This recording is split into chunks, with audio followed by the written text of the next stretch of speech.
আসসালামু আলাইকুম গাইস, আমি আছি মালয়েশিয়া কুয়ালালামপুর শহরের একটা ঐতিহ্যবাহী জায়গায়। দেখতে পাচ্ছেন চারপাশটা এরকম ঠিক। এখানে এই দেশের স্বাধীনতার যে সংগ্রাম হয়েছিল সেটার ঐতিহ্যবাহী স্ট্যাচু, ভাস্কর্য যাই বলেন, চারপাশটা ঠিক এরকম।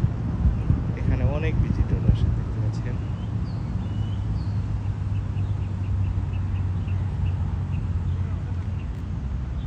খুবই সুন্দর জায়গাটা।